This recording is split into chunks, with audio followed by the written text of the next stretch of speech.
अब तुम लोग श्लेष अलंकार पढ़ोगे। निम्नलिखित को ध्यान से पढ़िए। पहले जो लिखा हुआ है उसको हम पढ़ते हैं, उसको तुम लोग ध्यान से समझने की कोशिश करो। मधुबन की छाती को देखो, सूखी इसकी कितनी कलियां। मधुबन की छाती को देखो, सूखी इसकी कितनी कलियां। उपर्युक्त पंक्ति में कली शब्द का प्रयोग एक बार हुआ है, परंतु उसके अर्थ दो हैं।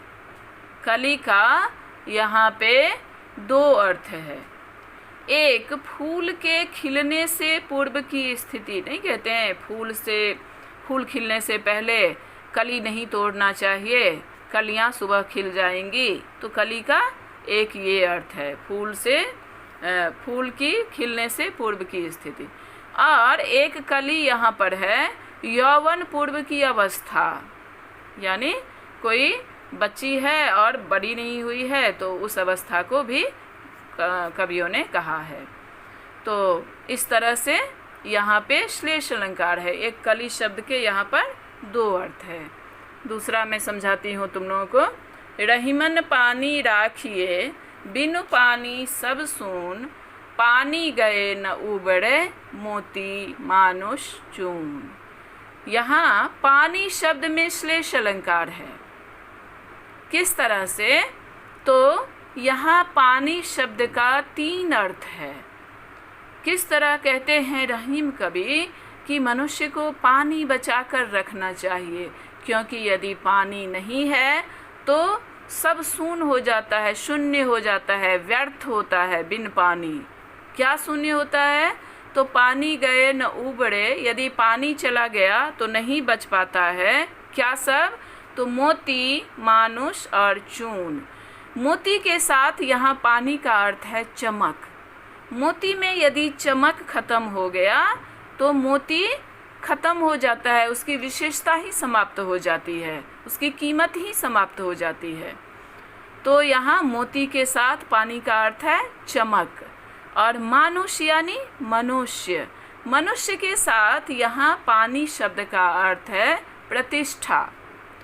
यानी मनुष्य तो सभी होते हैं, लेकिन यदि मनुष्य को समाज में प्रतिष्ठा हासिल न हो तो वो मनुष्य जो है समाज में मनुष्य कहलाने लायक नहीं रहता।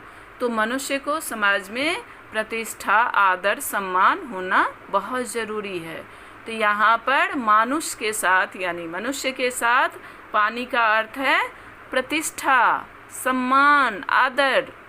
और तीसरा है चून। चून का अर्थ होता है चूर्ण। ठीक है, तो चूर्ण यानी कुछ भी चूर्ण, या तो आटा का चूर्ण है या चूना है। चूना हो या आटा का चूर्ण हो, जब तक उसमें हम जल नहीं मिलाते हैं तब तक बगैर पानी का उपयोग में उसे हम नहीं ला सकते। तो इसलिए यहाँ पर चून के साथ पानी का अर्थ है जल। तो तुमने देखा कि एक पानी शब्द में तीन अर्थ सटा हुआ है यहाँ पर।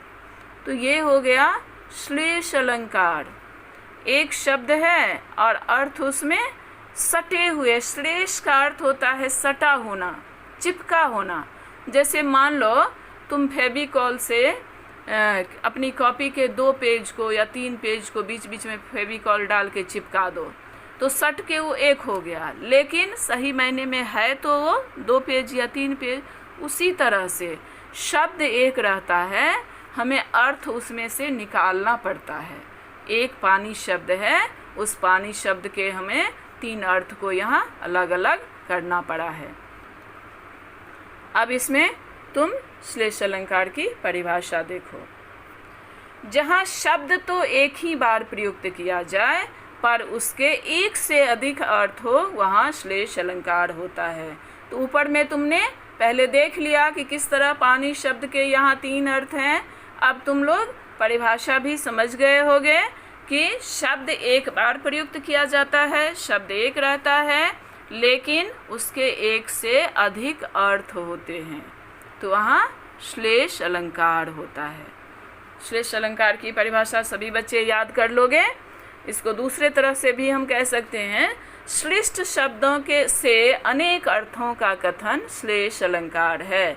श्लिष्ट यानी सटा हुआ, चिपका हुआ। श्लिष्ट शब्द होगा और उसके अनेक अर्थ होंगे तो उसे श्लेष अलंकार कहते हैं। यानी जहाँ शब्द तो एक बार प्रयुक्त किया जाए और उसके अर्थ अधिक हो, वहाँ श्लेष अलंकार होता है। अब देखो किस तरह से श्लेष अलंकार है। यहाँ पे निम्नलिखित पंक्तियों में से श्लेष अलंकार छांटकर उनका स्पष्टीकरण लिखिए। लूट लिया माली ने उपवन। यहाँ पर माली शब्द जो है उसके दो अर्थ हैं। दो अर्थ क्या है? एक माली साधारण अर्थ में है बगीचे का रखवाला जो होता है। माली जो है उपवन यानी बगीचा, तो बगीचे को माली ही निर्मित करता है, पेड़ पौधे लगाता है, निकौनी करता है, सिंचाई करता है, उसकी देखरेख करता है, ये काम माली का होता है। लेकिन यदि माली ही उपवन को लूटने में लग जाए, उपवन की देखरेख ना करे, तो फिर उपवन खत्म हो जाएगा। और दूसरा अर्थ माली का है ईश्वर, भगवान। जैसे अभी ईश्वर जो है वो नाराज हैं, लगता है कि वो उपवन को ही लूट लेंगे। ये कोरोना नामक वायरस दुनिया में इतना फैला दिए हैं कि अभी हम कह सकते हैं कि लूट लिया माली ने उपवन। ये दुनिया के जो रखवाले हैं वही इस उपवन को उजाड़ने में लगे हुए हैं। ईश्वर ही लग रहा है नाराज हो गए हैं। तो यहाँ माली का दूसरा अर्थ है ईश्वर, यानी ईश्वर यदि सहायक नहीं होते हैं तो इस दुनिया को रखवाला, दुनिया को देखने वाला कोई नहीं होता है। तो इसको इस तरह से लिखोगे। अब समय ख़त्म होने वाला है, इसको मैं अगली कक्षा में तुम लोगों को लिखवा दूंगी कि थोड़ा सा समय है तो लिखो। प्रस्तुत पंक्ति में लिखो, लिखना शुरू करो, इसे लिख लो। प्रस्तुत पंक्ति में माली के दो अर्थ हैं।